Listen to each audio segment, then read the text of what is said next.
Would you believe me if I proclaimed Shining Force to be one of the greatest franchises ever? This strategy RPG series from the 90s profoundly impacted my gaming journey, shaping my outlook on RPGs and teaching me the beauty of escapism in a vibrant world brimming with excitement. I remember countless days and nights being immersed, borderline hypnotized, by these games. With their stunning aesthetics and exhilarating tactics, the Shining Force series is a forgotten masterpiece of SEGA. Role-playing action, up close and deadly. The continent of Rune has slumbered in peace for 50 generations. A horde of invaders swarm across the border, while a dragon that has slept for centuries stirs in its tomb.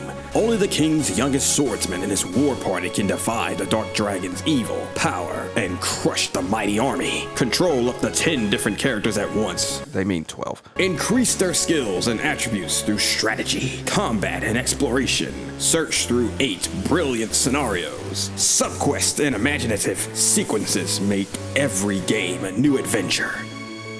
In an eerie cave of the past, a mischievous thief tampers with the mystical stones of light and dark. The stones once imprisoned the evil of all ages. Now the deadly Xeon is unleashed. His rage will hurl the galaxy into eternal darkness, unless the Shining Force can stop him. The legendary epic resumes with an entirely new story, awesome cinematic battle sequences, and incredible monsters. Build an awesome 12-member strike force. Oh wow, they actually got it right that time. From over 20 characters and develop them into fiercer, stronger, more magical warriors. Experience superb fantasy-style graphics in a mega powerful game platform.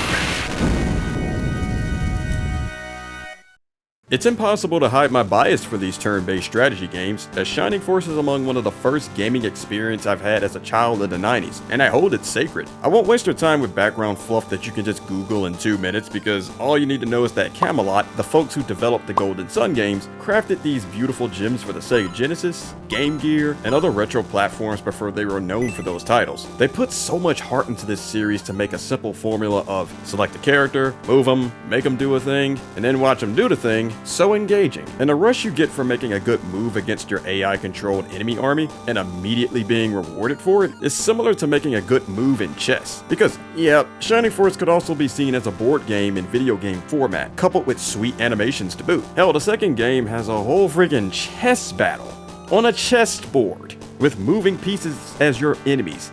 You can't make this up. Growing your characters from weaklings at the start to powerhouses that hit like a freight train filled with explosives, Shining Force does everything it can to make the power progression feel super satisfying. The flashy spells, cooler attack animations as you promote characters, and all of that is like a visual addictive drug that I've never tired of. I'll explain everything about combat systems and whatnot in detail later, but the extremely solid gameplay loop always managed to captivate me no matter how many times I've revisited these games. And nostalgia always plays a major role in that. I'm sure anyone who's watching this has at least one game or series they played as a child. Memories of those early experiences are always associated with a positive reinforcement of its quality, regardless of any flaws woven between the greatness, which, trust me, these games have quite a few. At the Magnus Zero channel, I've expressed how the Mega Man series gifted me with some of the best gaming experiences of my childhood, because not only were those games fun, but they were there for me in pivotal moments, conflicts, or transitions of my life, and Shining Force did that for me too. Have you ever had a game, book, TV show, anime, or anything just be that convenient comfort or distraction? Something that just took you away from the challenges of life momentarily, and you can always look back fondly on those memories, no matter where they are in your timeline of life? Well, let me know in the comments section below, because that's how I feel about these games. And I'm going to share personal anecdotes that I'm sure will resonate with someone, which will be threaded between my analysis of the series gameplay, charm of the world and characters, and other noteworthy aspects. For your convenience, however, I'll only be covering Shining Force 1 and 2 today, because these two games fill the overwhelming majority of my experiences, despite loving others like the Shining Force Gaiden trilogy for the Game Gear and Shining Force CD for the Sega CD, which are remasters of the first two Gaiden games, but with Shining Force 2's engine and CD audio quality arranged soundtrack. I've played just about every Shining title with the force behind it, aside from Shining Force 3. Yep, I know, shame on me. I'll talk about that much later though, because I already know I'll have several "you need to play it" comments. Digressing, yes, this series is technically just called The Shining. Oh wait, God, no, not that Shining. The very first Shining game was a dungeon crawler called Shining in the Darkness, which I did not grow up with. The series always had a big identity crisis that ultimately killed it, but that could be its own video in the future because boy do I not have very nice things to say about that. The Shining Force games are turn-based strategy RPGs where you control an army of allies who accompany your main hero. As you progress the story, you gain more allies and are tasked with forming a 12-person squad to take down your AI-controlled enemy. And the more reserves that join, the more you can freely swap party members in and out. Unlike your army, who's a more unified squad where positioning and teamwork is paramount, your enemies are spaced throughout the map, akin to the likes of Fire Emblem's enemy placement. Shining Force is compared to Fire Emblem a lot. I'd go as far as to say many consider it Sega's Fire Emblem. And I should know because I used to be one of those people. The only reason I even fell in love with Fire Emblem is because Shining Force introduced me to the SRPG genre. So it's easy to instinctively draw parallels between the two. But according to the director of Shining Force, Fire Emblem was not an inspiration for the games. A really obscure game called Silver Ghost and the more well-known Dragon Quest was apparently their inspiration. But considering how much shit this guy talked about the first NES Fire Emblem and how slow and boring he claimed it to be, I have my doubts, man, especially when Shining Force has its own slow elements too, and it just made him look like a massive hypocrite. I'm just saying. But I ain't getting into all of that. A few great videos on this platform already covered that story, so I'm going to brief you on just how distinctive Shining Force is from the series it's always compared to, despite sharing strong similarities, and emphasize just how important it is to highlight Shining Force's own unique identity. The most obvious difference is how the games handle turns. Fire Emblem always stuck to a rigid and traditional phase system. The player phase, where the player moves all of their units at once, the enemy phase, which is obvious when the enemy's turn rolls around, and any other miscellaneous phases for neutral parties follow after. This makes Fire Emblem battles more prone to rewarding the player based on how many steps ahead they can plan. Some of the most heavily skill-based moves in Fire Emblem often result in decimating the opponent in very few turns, often making battles one-sided when the player knows what they're doing. Shining Force, on the other hand, is inherently a speed-based system in tandem with minor RNG influence. There are no player or enemy phases, it's just the phase. Units, regardless of their affiliation with your hero or enemy, all move according to who has the highest agility stat. The faster that unit is, the further up they're on the list to move next. For example, your mages in the first Shining Force often have the highest agility stat, so they're almost always the first to go at the beginning of a turn cycle, but enemies are often faster than many of your other allies, so you'll always have foes moving in between your movements. That's one of many of Shining Force's more distinctive qualities.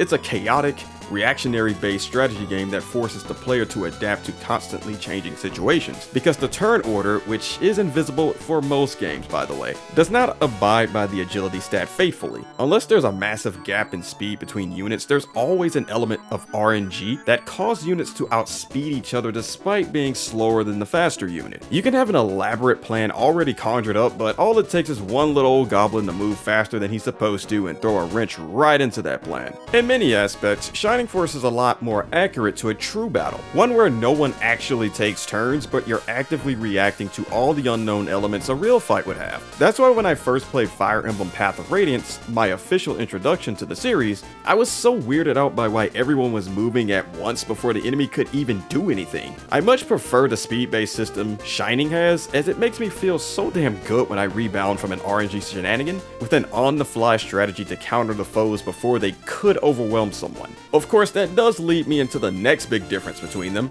the permadeath condition. In Fire Emblem, when units die, they just freaking die. Erased. Banished to the Shadow Realm, Jimbo. That encourages the player to make every single move count, as even a small misstep could get one of your favorite characters killed, and you'll never see them again. Shining Force does not have permadeath. Characters are revived at any priest that allow you to save your game, but it's not free. But if you have a bad habit of dying a lot and use that priest as a crutch, you'll find yourself losing a lot of gold over time, especially if you don't abuse the next big thing, the Egress spell. It's a retreat spell the main character, Max, in Shining Force 1, and Bowie in Shining Force 2 will have access to. You can use the spell to exit any battle, and come back and replay it until you finally beat it. Obviously, this is a big power fantasy player's domain because you could spend copious amounts of hours grinding mindlessly until you could transform units into unkillable gods. I personally hate doing this because Shining Force games are already easy enough, but more power to those with the time and drive. But this alone makes Shining Force a casual-friendly game, and I dare say it's the best introductory series to get you into the genre before playing something harder. There's other differences between Shining Force and Fire Emblem, such as how differently magic is handled, and weapon durability is just not a thing at all. But I don't want to go hogging up so much of this video's time just endlessly comparing and contrasting. They have their similarities, but Shining Force has so much more uniqueness to it than just being framed as Sega's Fire Emblem. I treat them both as totally separate entities, and I love them both for very different reasons.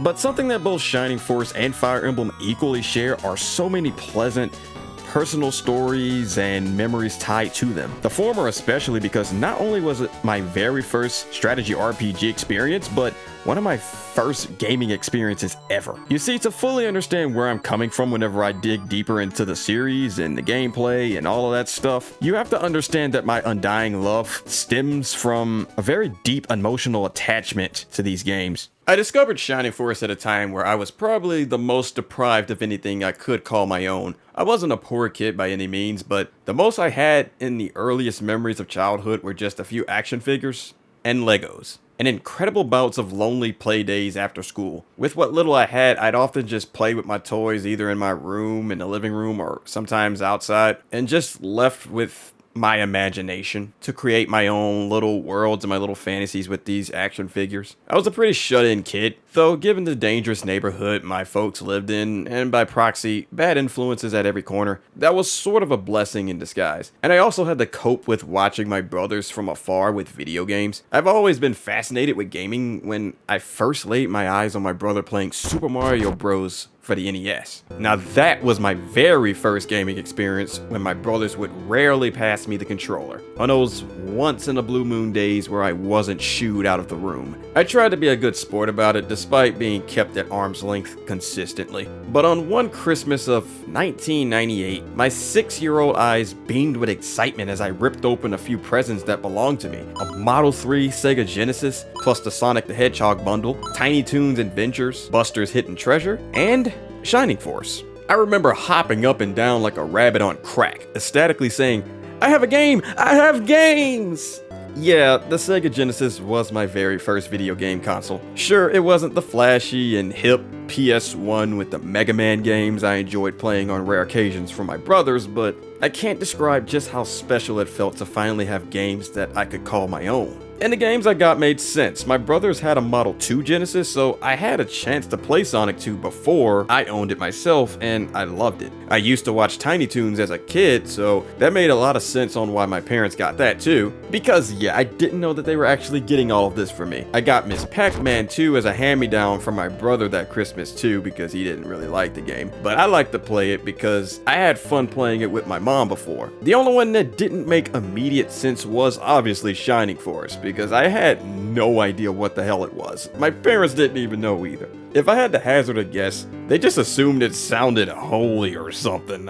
I grew up in a Christian household, so I guess Shining Force just sounded Christian to them or something, and they just picked it up for me. But funnily enough, I barely spent any time with it when I first got it because I was so hooked on Sonic and Tiny Toons. And Legos. That and... man, this sounds so embarrassing to admit, but I got stuck on the first town. And my little dumb 6-year-old pea-brain didn't even know that he had to talk to the king in order to progress the story. It was about 2-ish years later that I finally decided to try and advance in the game, but that second try wasn't on my Sega Genesis. No, it was something called the Sega Smash Pack 2 on the PC. It was a compilation of greatest hits Genesis titles, and the only reason I picked it up was because there were several games on it that I've never played before. Kid Chameleon, Comic Zone, Vector Man 2, Super Hang-On, Flicky, all great games that I enjoyed alongside Sonic 2 and Shining Force. But I was a little older this time. Surely I could finally figure out to just go up another screen and talk to the king. No, I did not.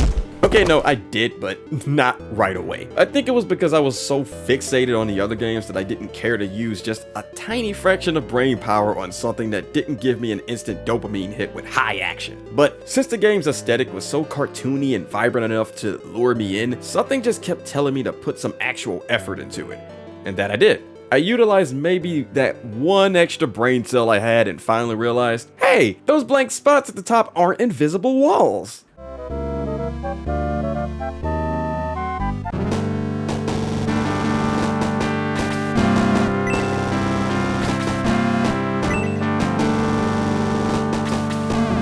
When I heard the music finally change from the Chipper Town theme that I'd previously heard for 2 years to the grand and regal theme of the castle, my ears perked up and my eyes bulged a little.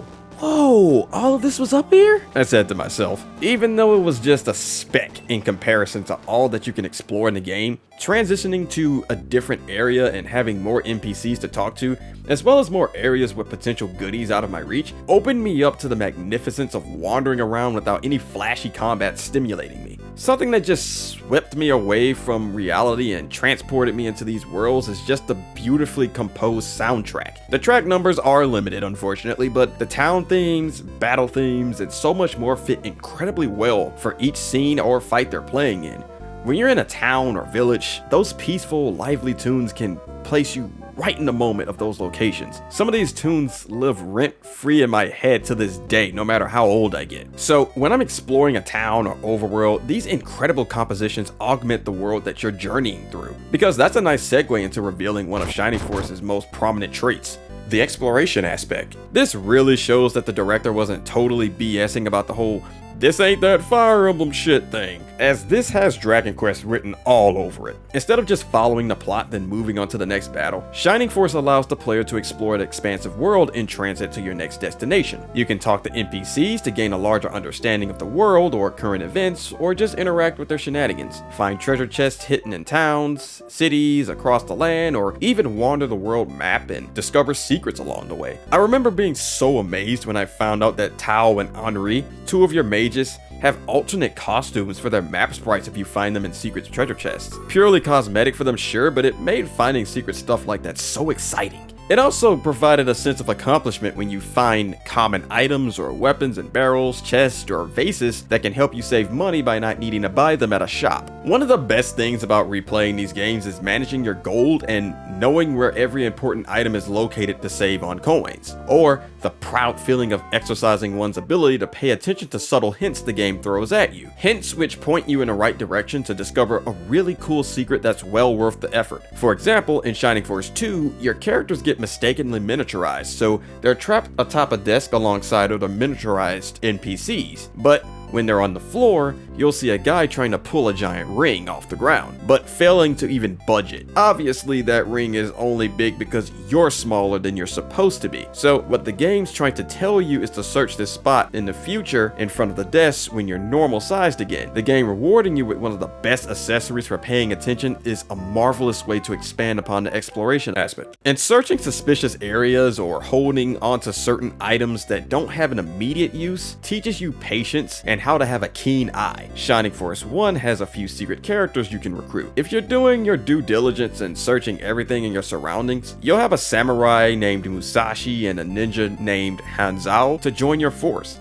Two really badass dudes with two of the best non-legendary swords, and in Hanzao's case, pretty helpful magic. Or if you hold on to a certain egg you acquire from an NPC, you'll be rewarded later with a magical creature named Domingo, who's both a decent attack magic user with high defense and can fly. This also applies to games like Shining Force 2 as well, because there's a golem named Claude whose arm that you find in the town prior, and then whenever you head to a secret area later on, you can find an immobile golem, and then you can attach his arm, and then boom, you've got a golem on your side. Like, what the fuck? Even though certain things you find aren't really practical, it's just so fun to adventure through these expansive worlds and interact with things and people you discover. For example, for as long as I've played these games, I never saw a need to explore the second town all that much, so I never knew this fisherman dude was here at the top leftmost corner of town until I was recording for this video. He makes you pull back on the D-pad to help him pull out a fish for no reward, but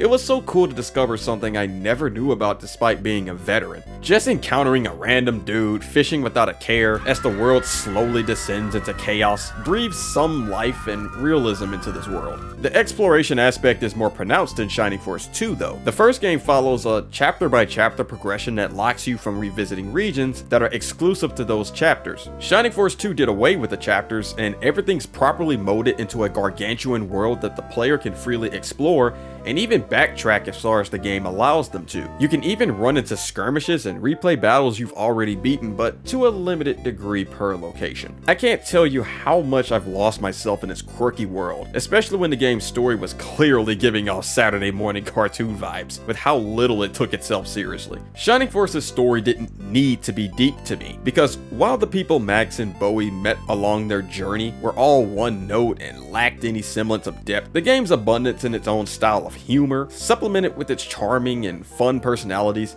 was the perfect recipe to have so much fun in this distant, fictional world, to momentarily allow my mind to drift off into an exciting and adventurous realm that helped me cope with the darkness of the reality that I had to eventually return to. One of the worst feelings as a kid was never quite having anyone to properly share these sorts of passions with. Shining Force opened me up to the RPG genre and made me hungry for more games that had a balance of story, adventure, and tactical gameplay. But growing up as a black kid in the 90s and early 2000s, that sort of quote-unquote nerd shit, as my peers would put it, was not only frowned upon.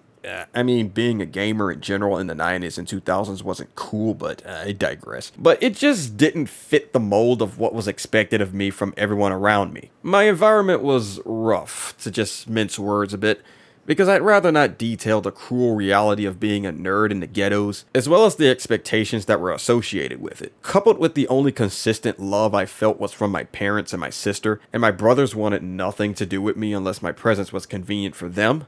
Yeah, it felt impossible to share my love for things like Shining Force and Mega Man with those around me. It invited bullying, ridicule, disinterest, and in some rare cases, physical violence towards me. So I'm sure many can understand the feeling of being secluded in one room, left to your own devices as you were left to explore worlds in Fantasyland, whether that be from stories, your own imagination with toys, or video games like these. Where Shining Force lacks in character depth, it has an abundance of excellent world building as compensation. I could go on for well over an hour with its amazing lore and how deep it goes, but I feel like that's one of those I could make a whole ass separate video about that things, you know? The open and wondrous worlds these games presented inspired loads of fictional worlds that I've written myself.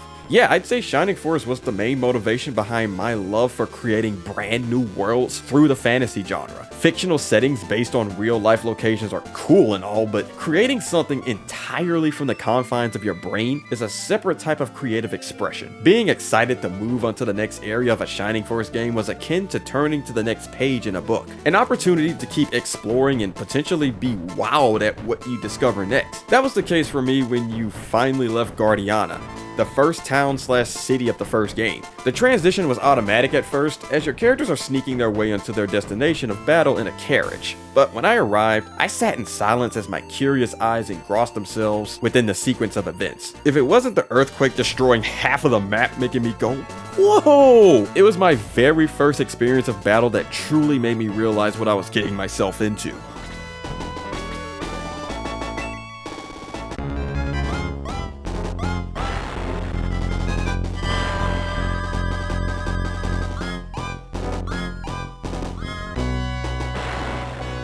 Watching Max strike a goblin for the first time may not look all that impressive, but it was to me. Despite having some trouble knowing what the menus meant aside from attack and stay commands, the simplicity of menuing helped me get right into the action and watch those beautiful sprite animations clash. But as cool as those animations were, I still wanted to know exactly what I was doing to maximize the fun. I still had my instruction manual from the actual cartridge that I owned at the time, so I pulled it out and realized just how helpful that thing was. Yeah, back in those days when we still had instruction booklets. On a real though, reading those things were fun, especially when they were written to clearly appeal to the young mind. You got to learn how to play and have fun while doing it. Hey, dude, what in the hell did this person in this manual name Max? I'm not the only one seeing this, right? Oh my god. Well, looks like Max ain't the big hero we thought he was, eh, folks? Shame on you, dirty whore. We're the chosen one, damn it. These instruction manuals provided so many helpful tips and tricks, but keep it in mind as I'll reference it later to show just how much thought went into the design of these games. But it did teach me how to properly fight and interact with the world, so it was time to dig deep into this game I kept putting off for 2 years, and man did I love it. I felt dumb for letting it sit and collect dust when I got my first Sega Genesis. I was always fascinated more by visuals as a kid, and a gorgeous sprite work always tickled me just right. I can gush over the combat animations all day. They're quick, don't overstay their welcome, and offer much variety. Combat's sped up more with being able to turn off battle messages and hasten the text for repeat playthroughs. This may annoy Fire Emblem enjoyers a bit, as being forced to watch animations with every attack can get extremely repetitive, especially when you're either on your second or more playthrough, or just become tired of seeing the same old animations, accompanied with the only attack theme in the game. Though Shining Force 2 fixes this by having multiple attack themes for player-controlled and enemy-controlled units, and even gives you a new theme for promoted characters. I'll get into classes and promotions a bit later. There's also the issue of the cursor moving back and forth between ally and foe automatically when an action is finalized. This is a common criticism towards these games that I can admittedly empathize with. When it's on a huge map, like the very first battle of Chapter 4 in the first game, there's so much damned waiting because you're forced and the enemies are on the opposite ends of the map, slowly marching towards each other. While there's nothing to be done about this here, the second game not only sped up the cursor even further, but you can speed it up even more, and the game itself, with a secret code at the Sega logo upon booting up the console. But personally, I don't mind being forced to watch them or being at the mercy of the cursor. The animations are a spectacle and work of art, and again, really fast. I remember seeing the boat spell for the first time as a kid, and all that crazy lightning on the screen, coupled with the dramatic flashing and screen shaking, gave me the sense of overwhelming power at the fingertips of the caster. Henri's always been my favorite Shining Force 1 unit for her spell variety, and generally being such a great powerhouse to easily build. That, and for some reason, she has one of the best defense growths in the game. For a mage, why? Though shoutouts for Xylo for making it rain with those energy blades formed like wolves. And speaking of them, can I just gush about how diverse these characters are? It adds to both the charm and mythical essence of the world. Instead of just boringly shoving in a cast of majority of humans and the occasional generic dragon or beastman, Shining Force has a plethora of races for the world's inhabitants. You have your humans, dragons, and beastmen, of course, but you've also got your elves, hobbits, centaurs, birdmen, a phoenix, dwarves, an armadillo in a fucking steam-powered battlesuit, and an old dude with mechanical wings. Hold on, that's just a human, but I'm counting it anyway. God, there's so much more, but when I think of a fantasy world rooted in its original vibes of mythical creatures, Shining Force is undoubtedly the most faithful in the strategy RPG genre for it. And what makes this even more interesting is how they assign these races to whichever class they represent. Elves are often your mages and archers, though that's a bit generic and expected if I'm being honest. Centaurs are often the Fire Emblem equivalent of your horseback knights, because yeah. Birdmen are cool because they're airborne sword fighters who have superior movement and ignore terrain. The armadillo dude, Gunts, he's a tank with a lance. Beastmen like Xylo and Geralt from Shining Force 2 are hand-to-hand specialists who don't use weapons, but compensate for their naturally high attack stat. Same with Peter Griffin, oh my god, I mean... Peter, the Phoenix in Shining Force 2, who's also a flyer, and is the undisputed most broken unit in the series. Your hero, who's always human, represents you as the player. They're often your silent protagonist wielding a sword, but you can't really call them silent because they do speak, rarely, whenever they feel like it in the most random and unexpected times. But Shining Force Gaiden 2 mixed it up and gave you two main characters. Natasha is a mage heroine in that game, and she's a hell of a lot more chatty in comparison to Dina, the male lead, which is probably why I like her for going against the mold. In a way, I'm glad Fire Emblem Path of Radiance was my very first Fire Emblem game, as the world of Tellius diversified races on a grander scale than most of the series, and is more similar to Shining Force in that regard, but I'm gonna digress there. Path of Radiance and Radiant Dawn will get their own videos similar to this in the future. But these games' world and general atmosphere has always felt enchanted and mystifying to me. I quickly fell in love with it as I continued to interact with the battle maps and visit town after town. The story itself for these games are so much so that I don't even think it's worth your time for me to even give you a basic synopsis. I mean, that little intro bit that I did should tell you enough on how generic the setting actually is. They're classic good versus evil plots with little semblance of nuance within them. Shining Force 2 definitely had more interesting plot lines, like the main antagonist Xeon's followers doing a lot of infighting and not necessarily abiding by his commands. Xeon was also just a much more intimidating villain who lived up to his infamous legends compared to Dark Soul and Dark Dragon of the first game. The fact that this dude in the lore supposedly destroyed an entire valley with just his groans of agony from defeat, man, that just added onto how much Xeon low-key terrified me as a kid, especially with how fucking hideous he was. Dark Soul in the first game had his cold moments too, I can't lie. The whole "leave you in peace, I'll leave you in pieces" line was so cartoonishly evil, yet still managed to have such heartless and perfect delivery for killing a traitorous minion of his. It's a cheesy line for the standards of today's writing, but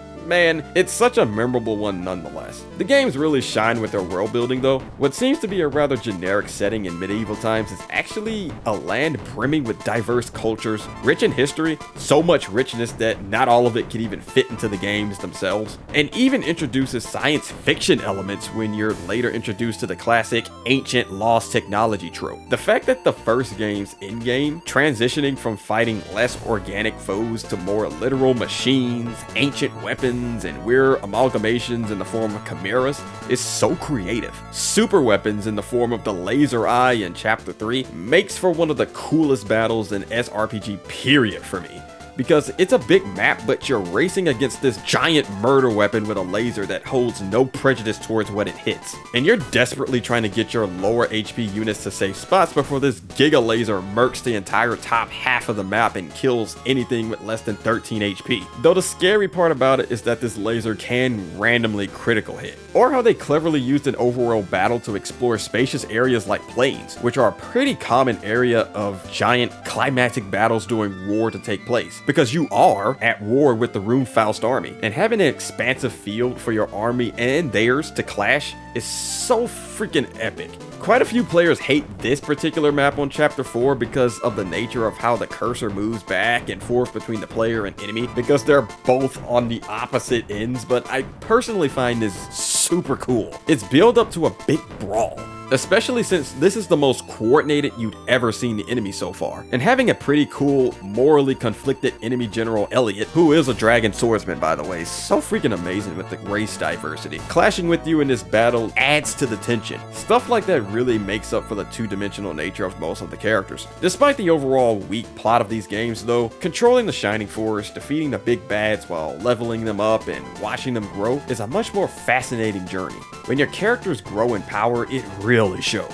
The first few battles of these games can get a little dicey, especially with how much your hero isn't quite up to the task of being worthy of the front lines yet. And if he dies, it's game over and you're sent back to the last priest that you saved at, with half of your gold cut as a massive punishment. So the game teaches you early on to not use the lack of permadeath as a crutch. Impatience and not putting any thought into your positioning are the top mistakes you can make in these games. But with persistence and good strategies, you're rewarded with more level ups. The stats you acquire are random, but man, when I say random, I mean random. While all characters have affinities towards certain stats, such as your mages obviously having the highest MP growth, the game will know at a certain point that a character's stat in any given area will be lower than it should be. So to compensate, sometimes you'll get ridiculous stat increases in just one level. I remember one time Xylo got 9 attack points in one level. It's crazy, man. Shining Force 2 helped balance this out by making the level ups more consistent and in smaller increments of stat increases. RNG is still a factor, but it's not a big enough influence that it even matter much if you got 1 or more less point in a stat than usual. It's also a longer and more ambitious game than the first, so it made sense to lower how much more powerful you get per level there, since your characters will already be stronger than the force of the first game.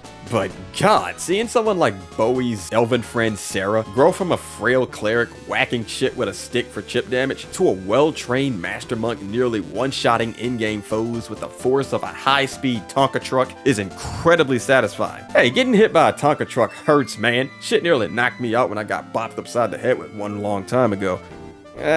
Yeah, I'm not telling that story. Seeing the main heroes grow from a simple king chess piece desperately needing to be shielded to a jack-of-all-trades frontliner when they need to be was admittedly inspiring as a child. This will sound cheesy and cliche as hell, but the promoted Max and Bowie of their respective games left a strong, lasting impression on me. That starting a journey from humble beginnings, essentially a weakling who can't succeed without any help, to ending it as a battle-hardened leader who the team relies on in the most crucial of moments was the kind of ultimate power fantasy for me, as a loner kid who always had his head in the clouds. This is especially dominant in Bowie.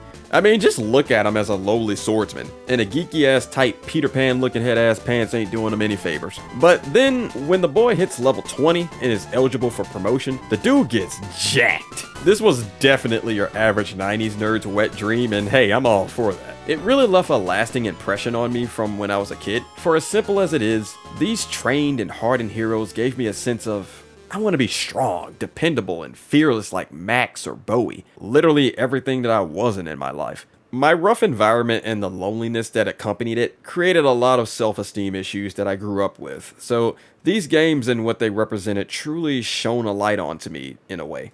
Pun not intended. It's no secret that I was just attached to these games, and that's expected for someone like me. As mentioned before, I didn't have much growing up, so I'm sure a lot of people can understand that when you have a favorite game and you don't get new games often, because that's just the way it was for households in the 90s and 2000s, you'll develop a little obsession. This caused a lot of stress with peers and even family. I remember vividly of times where my brother would walk in on me and be all like, "You always playing that same game," when I was either playing Shining Force or Mega Man games, Fire Emblem Path of Radiance, or even Tales of the Abyss for the 100th time. And I'd never know how to respond because, well, I was always gaslit into thinking something was wrong with me, or I was always in the wrong for things, so I always opt for silence back then. But the silence, paired with immersing myself within these beautiful worlds like Shining Force, really helped take my mind off things like that, and helped me focus on just enjoying my own company. So when games like the Shining Force series simulate growth, adventure, and overcoming strong adversity, they really were the light in my darkness, as corny as that sounds, I don't care. But this is a convenient transition into further diving into the leveling, classes, and promotional systems of Shining Force. Naturally, your hero and his starter allies begin at level 1. This is universal to all Shining Force games, as your goal is to strengthen your army and keep step with your enemies who are consistently raising the scale with each progression of the plot. And once you reach a certain level, you can evolve from one class to another. In Shining Force 1, as well as the Gaiden titles, level 10 is the minimum level to advance to a promoted class. This is doubled in Shining Force 2 to level 20 to accommodate for the game's increased length and difficulty. The games have a variety of classes. It's mostly linear progression. Your main character, who's 99% of the time a swordsman, promotes into a hero. Priests into a vicar, which is basically just a better healer. Mages into wizards. Knights, your centaurs, promote into paladins. Slade the thief and a literal rat man turns into a freaking ninja with the ability to cast wizard spells with slightly higher damage multipliers, but at the expense of lower MP. Your Phoenix kid, Peter, evolves into Peter Griffin, the fully fledged Phoenix. sweet. You get the gist of it. So, sorry my Fire Emblem friends. The lack of branching paths may bore you here, though I can't say it's 100% linear. This is part of many reasons why Shining Force 2 is my favorite game. Certain classes have access to promotion items that'll allow them to branch off into different fighting classes. Take the Warrior for example. These guys are usually where the dwarf characters occupy. They're axe wielders and they promote into gladiators, which is just a warrior on steroids. But if you put a Warrior's Pride promotion item in their inventory, which is something that you find in a secret area, the Priest, who is just the Giga Chad who just does everything for you at this point, will give you the option to promote him into a Baron instead of a Gladiator. And Barons can wield both axes and swords, in addition to +1 movement and slightly altered growth rates for your level ups. It's the same for priests. Give both of your priest girls in Shining Force 2 a Vigor Ball, which is hidden away in both a chest and a tree, yes, literally a tree, and they'll turn into a Master Monk instead of the boring Vicar. They can heal and kick ass at the same time. Hell, Karna and especially Sarah unironically transform into two of your army's most deadly attackers, but their meh defense helps balance them out. Sarah's kinda broken though if you delay her promotion all the way to level 40, because you can naturally do this without grinding if you give her the second Vigor Ball, which is unfortunately later into the game. I used to not do this at all and just stuck to one monk, usually Sarah, while relying on the Vicars for healing, but in my most recent playthroughs,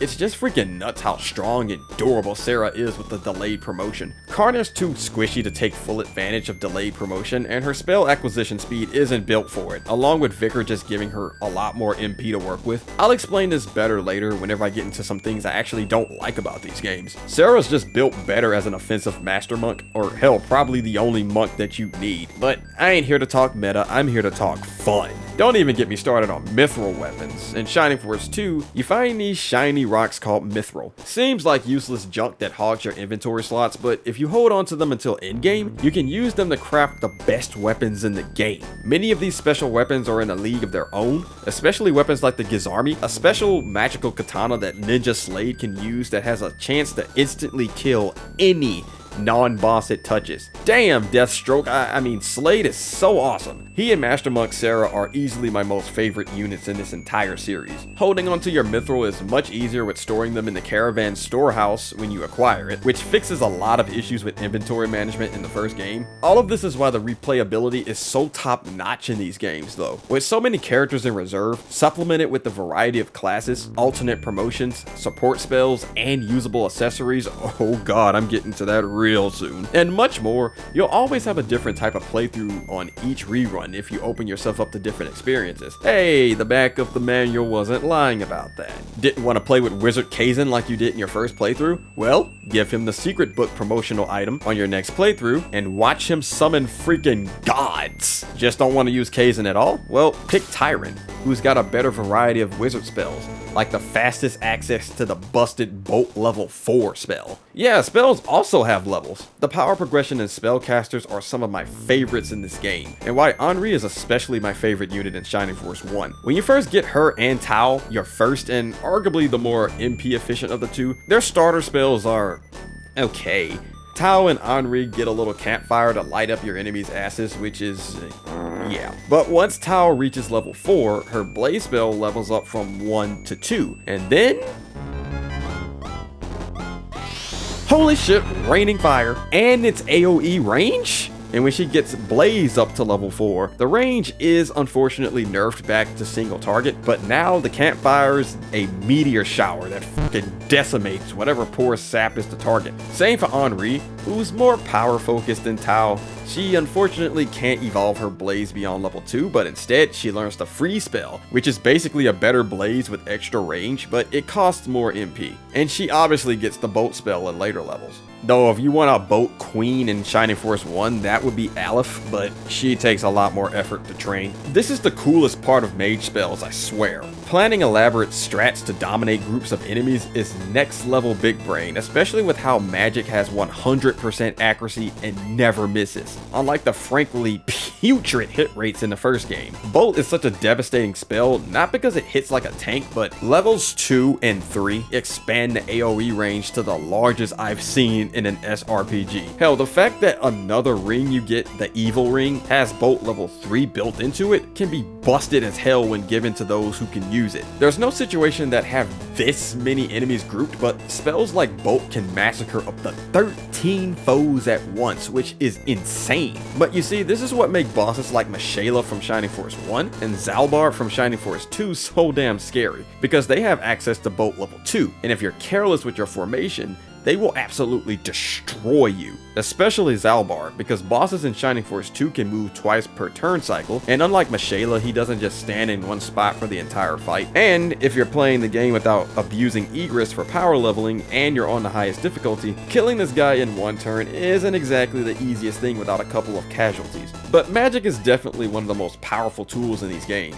I haven't even scratched the surface with the amazing utility of support magic. One common criticism I've seen from these games is that there will be a sudden difficulty spike at some point. I can understand this considering the overwhelming majority of these games are generally pretty easy, even if you don't grind with the retreat spell. The marionette boss from the first game, for example, is one such difficulty spike. The thing has freeze level 3 at chapter 2.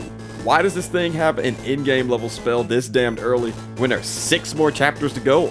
I don't know. Oddities aside, this thing has a lot of HP for a chapter 2 boss, which by the way, each chapter has 3 to 4 battles. It has a concerning amount of defense, and if you're careless about your formation, it can easily wipe out a few characters in one round because of the AoE magic. It's a brutal fight for a first timer, but if you're paying attention to my footage, you'll see that I'm not even allowing this thing to even be a problem. Hell, I don't even think I gave it enough time to use a single freeze spell. How am I doing this, you might be asking? Well, that be the power of support magic, and why it's some of the most slept on tools in these games. Bosses like the marionette may seem cheap and poorly balanced on the surface, but it actually reveals how genius the item systems and the map design are, for the most part. You see, in a map quite literally before the circus battle where you fight the marionette, you acquire an equipable accessory called the Power Ring. If you use the item during battle, you can use a support spell built into the ring called Attack, which unsurprisingly raises the attack stat of the targeted ally.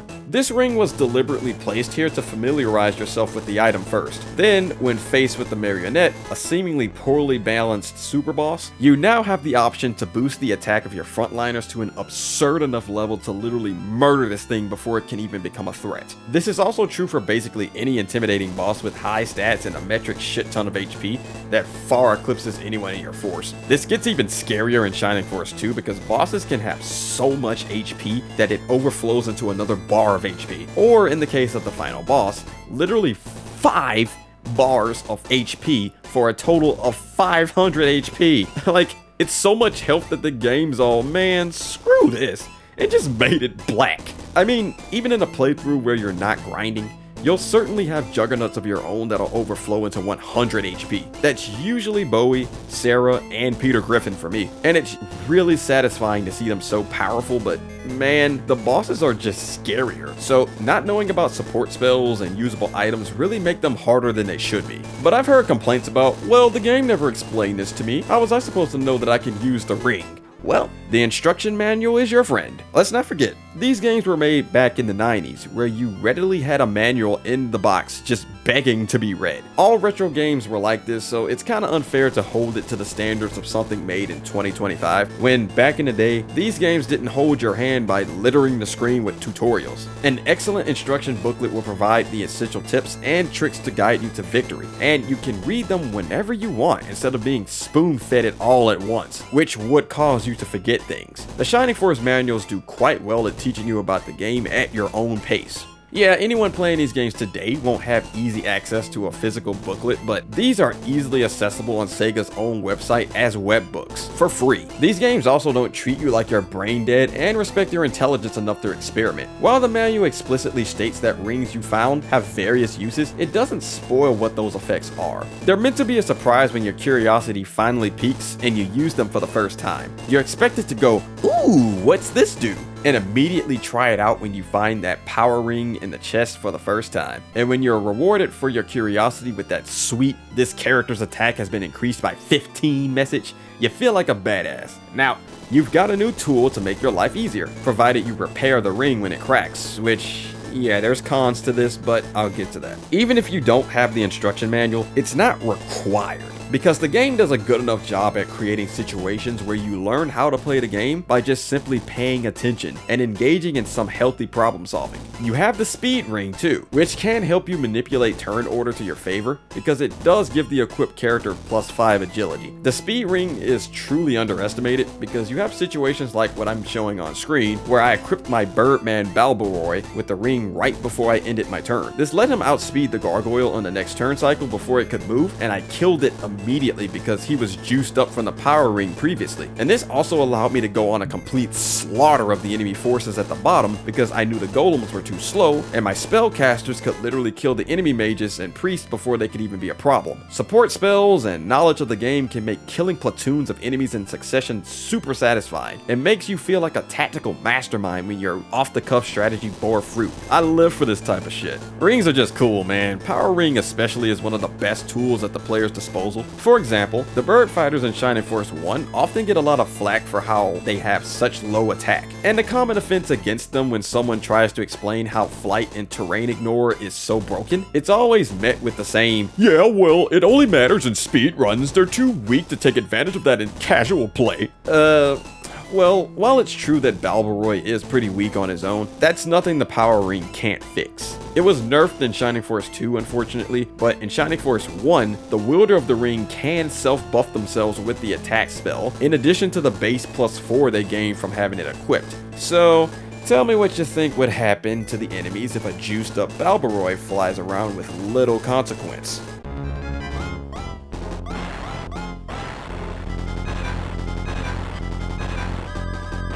He's even more of a flying menace when you give him in-game weapons like the Doomblade and Katana. And by the time you acquire those, he'd have plenty of attack to not need a self boost constantly. Because no, you don't have to steal Max's ultimate weapon like the speedruns do, that's just overkill. But I can't fault anyone for coming to these conclusions, to be fair. In my early years of playing Shining Force, I used to think Balboroy and Ammon sucked too, but through learning from different playstyles like speedrunning, it helped me truly appreciate what the game manual tried to teach me. It's upfront with the blatant nature of all characters having strengths and weaknesses, and it encourages you to accommodate for those weaknesses by allowing other party members to cover where they lack, and vice versa. Take May from Shining Force 2 for example. She's a unique Bow Knight class, has a decent attack stat, and has access to 3 attack range upon promotion when she can wield the weapons that unlock it for her. However, she's often ranked low in tier list because of her fragility, and she's got 1 less movement than your typical Centaur character. But that's by design, and I love it because it encourages the player to diversify their team instead of just stuffing your entire team with what's meta or what would help clear a single player game easier. May's not supposed to be a frontliner, nor the most mobile. I mean, duh. Who puts an archer on the front lines in a war? Her purpose is to be carefully positioned behind your frontliners and take advantage of her superior attack range while staying relatively out of harm's way. The tanks on your front lines cover her intentionally low HP and defense values. I mean, archers in Shining Force do tend to suck really bad and have far too many weaknesses than strengths. Looking at you, Hans. But May was balanced well and represented what an archer's role in the army should be. And to give the manual more credit again, it tells you that speed isn't the way to win battles more effectively, but to have a strong formation and keep characters grouped. Of course, when you know what you're doing, you can easily implement more speed strats and split your force when necessary, but the point still stands. Some of the most fun aspects of strategy games is learning how to take full advantage of every unit and tool at your disposal, and craft elaborate strategies around them to test your knowledge and skill. Hell, I know I keep sucking off the manual, but it expounds upon this concept of not getting complacent and using your entire force to your advantage, instead of just getting too comfortable with who you're already training. I could make a whole video on how the strategy genre has excellent games to exercise your brain and keep it sharp, but I'm currently not qualified to do something like that justice. One of my most absolute favorite support spells in these games is the boost spell, which provides defense and agility bonuses akin to the attack spell. It's what makes rings like the shield ring so valuable, because if you're not training Karna in Shining Force 2, you can use it to cast boost level 1 for free. And trust me, This spell is essential to beating super difficulty without grinding levels and with minimal casualties. Just about everything in endgame can one-shot even your strongest allies. And this one spell, especially at boost level 2, which is exclusive to Karna and the actual pre-promoted monk Sheila, makes survival so much easier and opens up your opponent to more ballsy strats with minimal risk of death.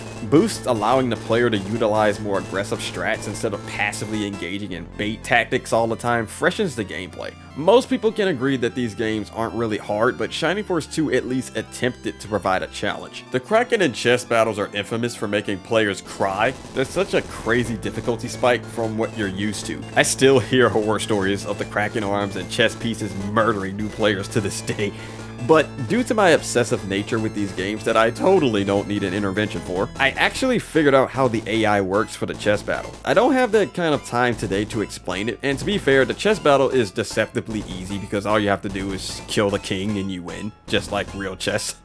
But I do want to share how the chess AI works, at least how it works on the highest difficulty. Most definitely in another video because I don't think the information I have has been discovered by anyone on the internet so far. But regardless of whether the games are challenging or not, these are still strategy games, and they challenge you to use your brain versus brawn. You'll find yourself dying a lot in these games if you put little to no thought into positioning. But to be fair, the incredibly casual nature of Shining Force still bypasses the need to actually think because of egress spamming and grinding, which, depending on the type of player you are, is a massive pro or con. I sit in the middle because I genuinely don't think it matters. If you want a power level, sure, you paid for the damn game, so do whatever you want with it. But the game's design opened itself up to leveling organically, and the difficulty is actually balanced around not grinding. So if you find the games way too easy and want to indulge in challenge runs like not letting a character die, just give not grinding levels a chance. I used to be a massive fan of power leveling as a kid though. Harkening back to what I said earlier about the character's growth leaving strong impressions for personal growth on me, one of the coolest things was over leveling my Bowie, Slade, and Sarah. Bowie with max HP was always crazy to experience, and all three of them literally too overpowered to take any damage higher than 1, except for spells, provided the biggest power fantasy ever. But with each playthrough as I continued to grow older, I've noticed changes in my playstyle which have always enhanced the replay value. I'm certainly more efficient and know how to clear the games faster while still maintaining great formations, and these alterations in strategy are due to changes in myself over the years. Changes in both my character, how I engage in problem solving, and my abilities to create smarter and more thoughtful plans. My playstyle was reckless when I first played these games as a kid, because I used to be a reckless, clumsy kid. I mean, I'm still a bit clumsy today, but not nearly as much. But as I grew outside of the game, those changes reflected in how I interacted with Shining Force each time I revisited them. When a game can just expose how your mind operates simply by how you choose commands and strategize, that's when I know I have a great gem in my possession. It's part of the fun of my constant retreadings of these games, to see just how much better, or worse, I've gotten at using my brain more effectively, and how much more, or again, less, resourceful I've become by using everything available to the best of my abilities. And skills like that can be integrated into more practical uses outside of the game. I've certainly become a much better problem solver and planner over the years thanks to Fire Emblem and Shining Force. Before I close off my wanking session of the gameplay and my personal philosophies behind it, there's also some glitches these games have that augment the experience even further. When you think of a game glitch, it's either a comical experience or something incredibly disruptive, like the moving platforms in Iceman stage in Mega Man 1, for example. Falling to your doom when it's moving upwards isn't fun. It fucking sucks, because it steals a life from you. But taking advantage of a programming oversight to gain some extra movement range in Shining Force 2? Now that's an example of a good glitch. I didn't know of this until I watched an amazing speedrun of Shining Force 2 that I'll likely have credited on screen somewhere, but to save you a long-winded explanation, you can basically extend your movement range if an ally occupies the last space of your range. But the catch is that the glitch only works when the occupied space is either down or right. You can't glitch upwards or to the left, though I should put an asterisk on that because there is a way to technically glitch upward using what's called the half tile glitch. But let's just not. There's also the caravan glitch in Shining Force 2, where you can store a cracked ring or weapon into the storage, and when you take it back out, it's automatically fixed for some reason. Stuff like that is neat, even though the game really wants you to run all the way back to that shop to fix your stuff. But other than that, just know that the movement glitch is a cool freaking trick that even has its place in casual play. But if you're not the type to appreciate glitches like this because they aren't a part of the intended design, well, that's your prerogative and a valid reason. I personally love it because it opens the game up to some cool strats, helps with positioning when things get a little too cramped, or even save an ally in those same situations when you have no idea what the RNG might throw your way. Because hey, why don't we finally talk about that now? The RNG. The good, the bad, and the funny. You know what? Let me just play you a clip of a past live stream I did on my other channel. Let this be the perfect example of the Shining Force experience, when the game just wants to say fuck you. I've been getting bad RNG.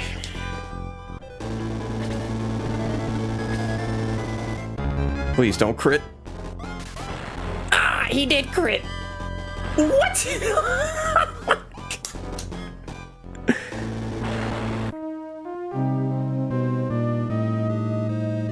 He got a crit and a double attack.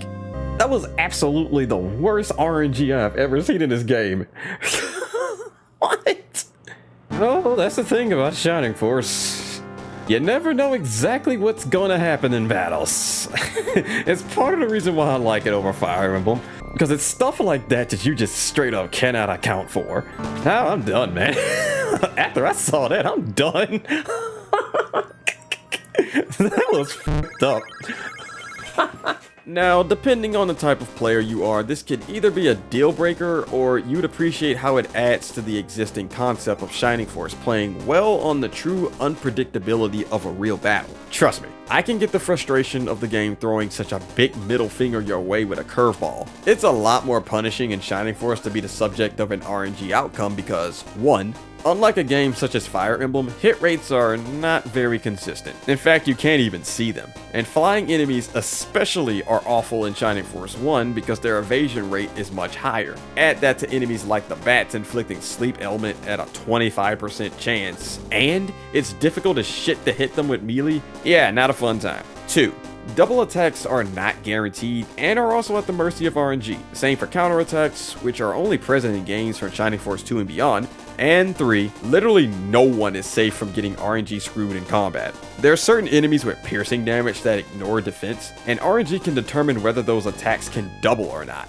Extremely evil in Shining Force 1, but thankfully Shining Force 2 balanced this and treated piercing damage like breath attacks, akin to magic, which is unable to double attack. But due to how the game teaches you how to play and drills in the importance of positioning, let me break down this clip and show you why, despite this outcome being totally RNG and not exactly the norm, this game over was still ultimately my fault.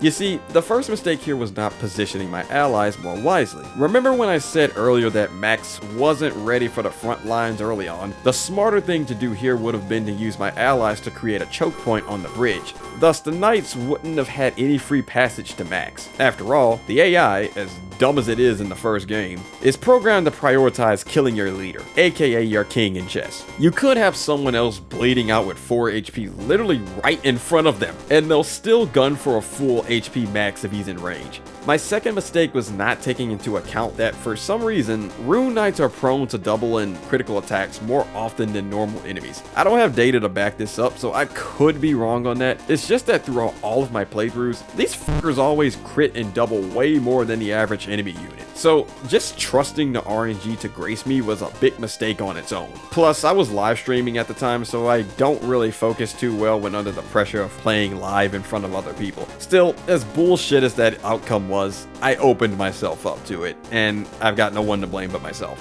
The RNG shenanigans are part of the fun though. You just never know what the hell's gonna happen. You might get outturned by an enemy slower than you because the RNG rolled a bad number, but I've had several instances of feeling so accomplished when I improvised a new strat on the spot to react to unexpected scenarios. You might have a character miss an enemy that really needed to die for your strategy to work, or to save someone who's in danger. But if you didn't have any emergency healing items in your inventory for all of your units, well, you kinda deserved what happened to you. I've saved so many characters or the heroes themselves from dying to an RNG shenanigan by just simply having contingency plans in place. That is the essence of strategy to me, and Shining Force, in my opinion, does this masterfully. In some cases, the RNG bullshit can work in your favor. Example, this happened in my battle against a major boss in Shining Force 2, where he put Bowie to sleep, and I kid you not, I burst into tears laughing at the random ass counterattack of all things, just murking him while he's asleep. Bowie sleepwalk killed a boss.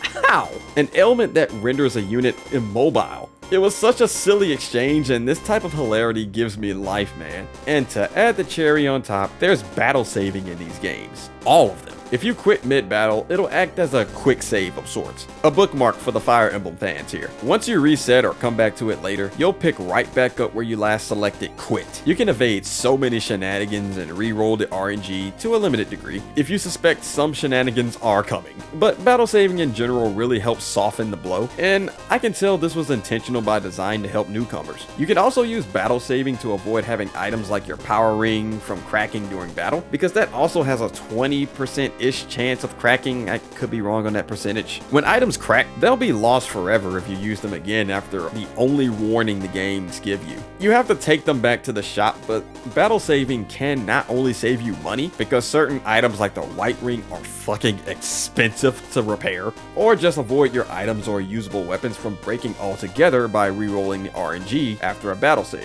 But before I start closing out this video, it'd be in bad taste to just completely hype up these games like they're faultless, because they're not. Shining Force 2 and beyond are generally more polished than the first game, but that's expected. First game syndrome and all. The hit rates in the first game are super unreliable. The cursor selector for when you're aiming for a target of an attack or spell does not allow you to freely select who you're targeting. All games suffer from this one, by the way. You just have to keep pressing the D-pad until it finally highlights the target you want, which I've never liked this. In Shining Force 1 only, some status element spells like Muddle just don't work. Apparently they just weren't programmed at all, so yeah, heads up. Spells like Muddle just do absolutely nothing, despite the game saying character is confused. It works as intended in Shining Force 2, and trust me, it is scary if one of your strongest allies become confused, and now they're AI controlled and will attack other allies until it wears off. For the localized American version of Shining Force 2, they removed the search command in battle, so items and chests that can only be accessed in battle are just unattainable unless you use a Game Genie code or play the Japanese version. Which sucks because you're missing out on a life ring and a free Valkyrie spear, respectively, in the maps that they're in. That always pissed me off when I found out about that.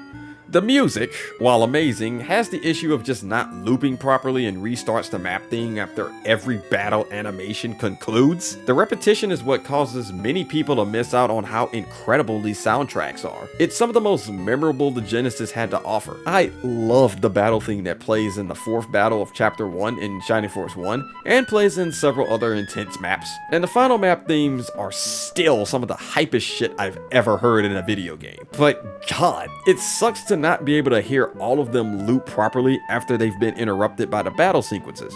Outdoor maps in Shining Force 1 are fucking terrible. Why? Because they're littered with terrain. Littered is an understatement. Damn near every tile in some of these are just filled with movement hindering forest, sand, or mountain tiles. Sure, the trade-off is that you'll have more reduced damage. See the land effect thing in the top left of the corner? That's similar to Fire Emblem's terrain effects, but it's also effectively different at the same time. To oversimplify, you'll take reduced damage that corresponds to the percentage you see. So if the terrain you're on gives a 30% land effect, for example, you'll take 30% less damage. So it's always wise to strategize around the land effect and even make sure your enemy doesn't use it against you. Land effect is actually bugged in Shining Force 1 and doesn't work as intended. I'll link to a page in the description for those who want to learn more, but in literally every other game, it works properly. But that's not the point. Who cares about all of that if you're moving at a snail's pace through these maps? These outdoor maps are some of the longest maps in the game simply because all the terrain is slowing you down. That's why I kinda hesitate to recommend Shining Shining Force 1 is someone's first game because we have one of these immediately after the very amazing introductory first battle. These give an awful first impression of the map design of Shining Force games, which is why I'm glad they quickly learned their lesson and this never happened again in another game. The remake of Shining Force 1 on the Game Boy Advance fixed this too, but man,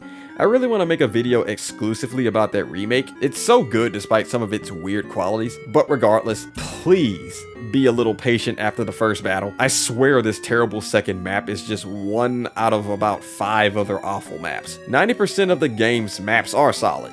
Shining Force 2 and Beyond handled overworld battles much cleaner. Then there's the issue of inventory management. Characters only being limited to 4 inventory slots and having all of those slots shared between their weapons, items, and accessories makes managing what you find or buy so irritatingly time consuming sometimes. Having to sell no longer useful weapons or items, or constantly swap important items between other members to make room for that shiny new weapon you just found or that stronger axe you bought from the arms dealer. This is even worse in the first game, as it couldn't allow you to pass items automatically to members with free slots when you found something. Max always had to have a free slot before you could even open a chest or anything outside of battle. Shining Force 2 and Beyond fixed that thankfully, but inventory management is still not very good in these games and adds on some additional playtime. Alright, I have to chime in real quick mid-editing. Something I forgot to mention is that in Shining Force 1, your stats completely reset upon promotion. Before I get into why this is a huge con, I have to at least acknowledge that there is merit to this. The longer you delay your promotion in Shining Force 1, the better your new base stats will be, and certain characters benefit from this a lot. Like Arthur, for example, you really need to promote him at level 20 so he can be really good. Xylo too, I wouldn't say you'd have to go all the way to 20 for him, but he is much worse if you promote him straight from level 10. And Henri gets extra MP the longer you wait, so she's also a prime candidate for a level 15 and beyond promotion. But this is still complete garbage because if you don't time your promotions right, you'll end up having your character stats reset in a battle that you really do not want them to be weak in. For example, promoting your characters right before you fight someone like Kane is a death sentence. I'm not even sure if you'd even be able to win that fight if you did that. But thankfully, Shining Force 1 is the only game that did this. Every other game is fine. And finally, and most definitely my biggest gripe with Shining Force 2 in particular, is how spells are learned. Now, I'm totally fine with the basic formula of just learning a new spell at certain level milestones. I love it, in fact. What I do hate, however, is how Shining Force 2 completely butchered the levels at which you learn spells post-promotion. What am I talking about, you ask? Well, you don't have to promote exactly at level 20. Characters can cap at level 40 before they can even be promoted in Shining Force 2, and are reset to a level 1 promoted character. But no matter what level you're promoted at, the game will treat it as if you still promoted at level 20. This is awful for spellcasters because certain spells can't be learned until, say,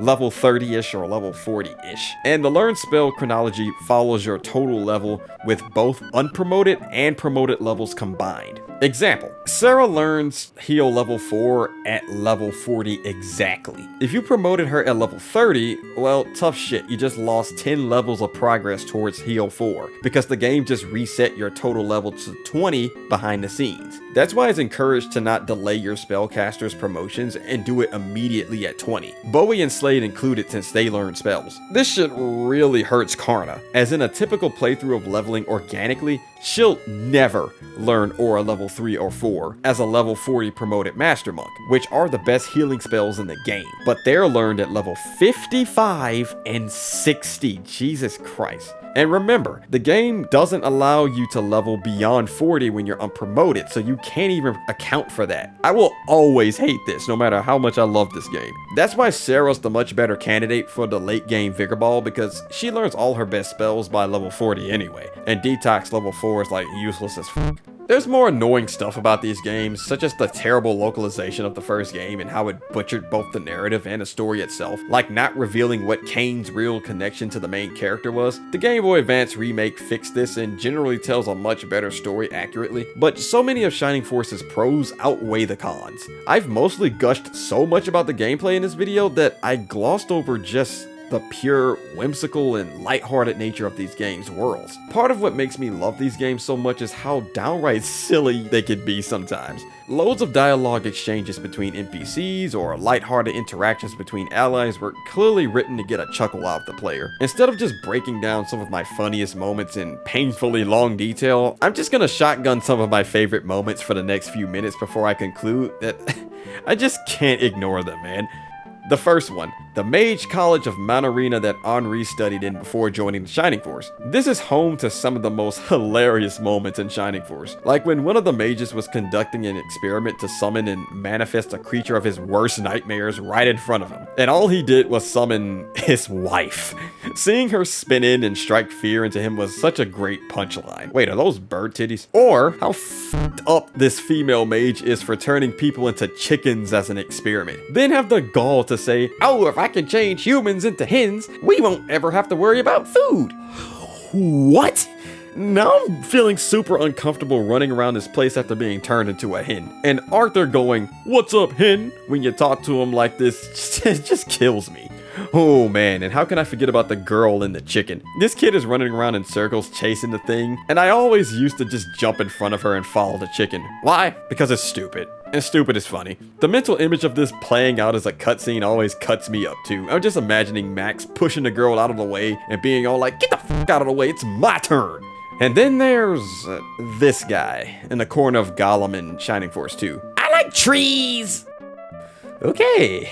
Then there's the absolute stupidity of Peter in general. I swear this dude has to be operating on one brain cell. Hey, Mr. Creed, we all got shrinked. Can you please undo the spell? My neck hurts from looking up. Hey, bird brain, did you forget that you can fly? Then there was the point in the story where they're under attack while they're up in an ancient ship. Oh my god, I don't want to crash. Hey, wings, do they just not work for you today? Oh my god, Peter Griffin is such a low-hanging fruit that I just can't stop taking a bite out of, but I will show restraint. Lord have mercy. Don't think I didn't forget about you, Luke. Hey, I want to join you guys too. Man, shut your... And the fact that he's knocked the hell out on the map for the entire fight will never stop being funny to me. Man, Max was a silent deviant. I have no idea what this dude's damage was, but he seems to really enjoy kicking carts at people.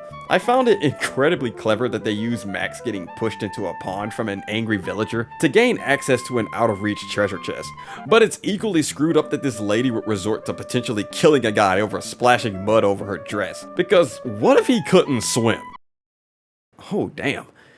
That really did not cross my mind until just now. Jesus, what a psychopath. Oh boy. And probably the funniest yet most screwed up line I've read in a Genesis era game, or probably any game that I've played. So, let me set this up for you. Sir Astro, Bowie's mentor in the second game, collapsed from exhaustion after freeing the king from a devil possession. While he's recovering, his pupils are understandably worried about him. But then, the minister of the king, this dick, had the audacity to say this, like it was just a normal thing. Dude, who shat in your frosted flakes this morning? And it ain't just him either. This game is low-key discriminatory towards old people. Astral in particular. I don't condone elderly disrespect, but in this context, I do find it hilarious. Respect your parents! I know I said that I was only going to focus on Shining Force 1 and 2 in this video, but in Shining Force CD, seeing one of the characters clumsily rolling down the hill while everyone else just jumped down it like a normal person adds so much goofy energy. That's why I hope Shining Force 3 retains this charm, because I'm finally going to play it very soon. I've done myself a huge disservice by ignoring that game my whole life, as it finally has a translation patch for scenarios 2 and 3. Well, this has been out for years, but yeah, I'll talk about my adventures with that in the future. Shining Force 3 is a complicated topic, as it was a Sega Saturn game. But I have to close with this. I love Shining Force, man. I know it's not the perfect game series, and I know I'm gonna get a lot of flack for calling it a masterpiece in the title, when there's objective design flaws and a not so original premise for these titles. But I don't care. Masterpieces are subjective. We've all got those games that we die on a hill for, and Mega Man and Shining Force are those games for me. Masterpieces from my childhood that I never abandoned. I bet I'd still be playing these games as an old fart knocking on death's door, hopefully retired from working, and living the good final years of my life, please. That's all I ask for.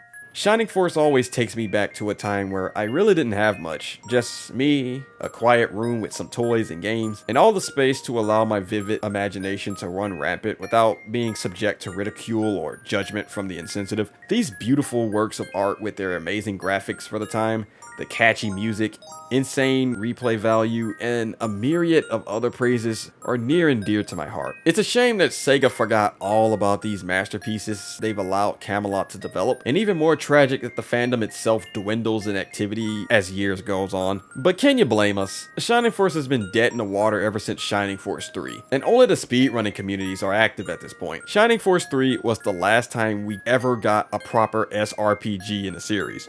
From there, we just got all this weird shit as Shining ended itself unceremoniously during the end of its identity crisis. But I'll always be a Shining Force fan at heart, and there are surviving communities that still go strong to this day, such as the legendary OG community that is the Shining Force Central, or Shining Friends, one that I discovered recently that's a hybrid between casual and speedrunning. I'm not alone when I say that an SRPG revival of this series is desperately needed and wanted. A proper one, not a gacha game that was totally going to prey on our nostalgia if it were going to be released. I'm actually kind of glad it got cancelled, but it still sucked to see the only thing we had in over 20 years get taken away before we even had a chance to play it. In the 0.00001% probability that anyone from Sega watches this, I've got a little harsh message that I swear has good intentions. There's no way you don't know how beloved the Shining Force series was. Shining Force 1 and 2 are compiled in literally every Genesis collection you've released known to mankind. Want to know why all those Walmart great value games after Shining Force 3 flopped so hard? Because nobody wanted that shit. Shining in the Darkness may have been the very first Shining game, but the Force titles that were strategy games were literally the franchise's true face, and what anyone from the 90s would instantly recognize. And that's been intentionally ignored for far too long. And where's Shining now because of this weird identity crisis of yours?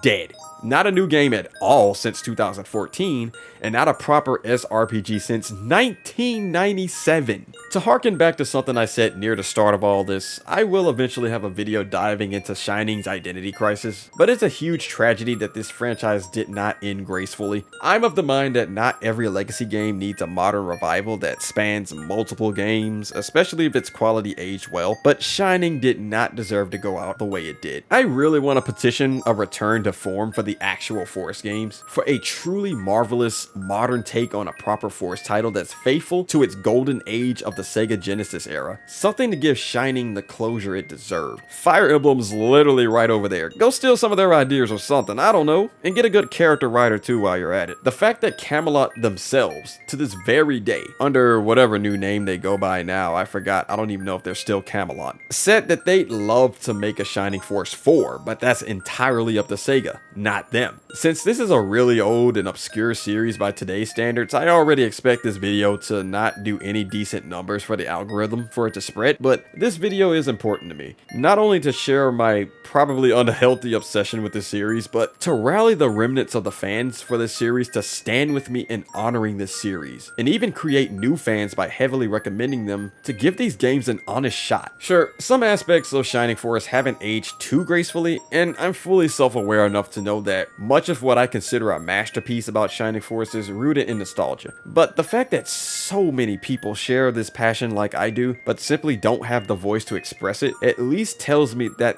the magic is there. Maybe I just did a poor job of truly selling what makes it special today, but I did so in a way that I felt was the best of my ability. So I encourage existing fans, if you have a voice, I don't care if you got 1 million subscribers or 2 subscribers. Join me with your own story with this franchise, and let's be loud enough to show just how loved these games are to Sega. And if you feel that that's too much to ask, then at least share this video with your friends or anyone else who may be interested in the series. The fact that Sega's doing this mass revival of their beloved IPs lately, yet Shining Force is still left rotting on the side of the street, is incredibly tragic. Sega's in a position where they're finally beginning to utilize some of their legacy IPs that aren't Sonic the Hedgehog. The fact that they recently filed a trademark for Echo the Dolphin and plan to not only remake it, but are making a brand new game speaks volumes for how deep they're digging into their catalog. So why can't Shining Force have at least one chance like Echo, Golden Axe, and Shinobi will apparently have in the foreseeable future? Let's do this. Let's show them. For those who watched this video out of curiosity and didn't know what Shining Force was prior, if you like the strategy game genre and just want to experience something different, do consider trying these games. Like I said, Sega has Shining Force 1 and 2 in damn near every Sega Genesis collection they've ever released. So it's extremely easy to play these games. Before they delisted it, you used to be able to play them for $1 each on Steam and other eShops, but the Sega Mega Drive Classics collection, which those versions were based off of, is still the most modern and accessible compilation. The input lag it has sucks for action games though, so I wouldn't buy it if, you still want to play all the other games on it. They're also on the Nintendo Switch Online service. I personally play them on original hardware, but that's not a cheap avenue, so do try to grab a collection or something. I'd say one of the better ones was the Ultimate Genesis collection for the PS3, 360, and so on of that era. That one just fell short of not having the lock-on feature for Sonic 3 and Knuckles, but trust me, it's so easy to find these games and play them for cheap on current modern hardware or the generation before it. But yeah, thanks for listening to my yapping. Leave a like to support the channel, and I'll see you on the next one. Stay chill, y'all.